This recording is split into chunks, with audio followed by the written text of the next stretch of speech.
പുനലൂർ ചെങ്കോട്ട railway പാതയിൽ വൈദ്യുതി train ഓടിക്കുന്നതിന്റെ ഭാഗമായി വൈദ്യുതി എത്തിക്കാൻ വേണ്ടിയുള്ള ഭൂഗർഭ കേബിൾ സ്ഥാപിക്കുന്നതിനുള്ള പ്രവൃത്തികൾ പുരോഗമിക്കുന്നു.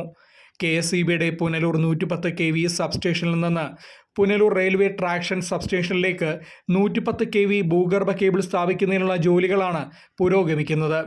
സെന്റ് ഗ്രേറ്റി സ്കൂൾ ജംഗ്ഷൻ മുതൽ ഭരണിക്കാവ് റോഡിലേക്കുള്ള നിർമ്മാണമാണ് നിലവിൽ പൂർത്തിയായിരിക്കുന്നത്. തുടർന്ന് ഭരണിക്കാവ് മൂർത്തിക്കാവ് റോഡിലാണ് കഴിഞ്ഞ ദിവസം ആരംഭിച്ച കേബിൾ സ്ഥാപിക്കുന്ന ജോലികൾ പുരോഗമിക്കുന്നത്. തൂക്കുപാലം ഭാഗത്തു നിന്ന് മൂർത്തിക്കാവ് ശിവൻകോവിൽ റോഡിലേക്കുള്ള ഭാഗത്ത് ഭൂഗർഭ പൈപ്പുകൾ എത്തിച്ച് ബന്ധിപ്പിക്കുന്ന ജോലികളും നടക്കുന്നുണ്ട്.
ഇതിനായി ലൈൻ കടന്നു പോകുന്ന വഴികളിൽ ഗതാഗത നിയന്ത്രണവും ഏർപ്പെടുത്തിയിട്ടുണ്ട്.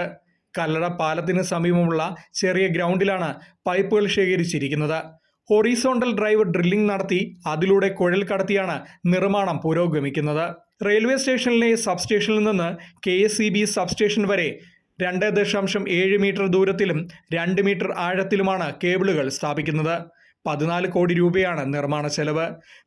4 മാസം കൊണ്ട് നിർമ്മാണ ജോലികൾ പൂർത്തിയാക്കാനാണ് അധികൃതരുടെ തീരുമാനം. തിരുവനന്തപുരം ആസ്ഥാനമായി പ്രവർത്തിക്കുന്ന ഫാത്തിമ കൺസ്ട്രക്ഷനാണ് നിർമ്മാണ ചുമതല.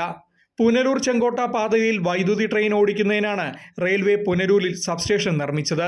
നിർമ്മാണം പൂർത്തിയായിട്ട് 1.5 വർഷം പിന്നിടുകയാണ്. വൈദ്യുതി ലഭ്യമാക്കാൻ 28.75 കോടി രൂപയാണ് 1 വർഷം മുമ്പ് റെയിൽവേ KSEBക്ക് നൽകിയത്.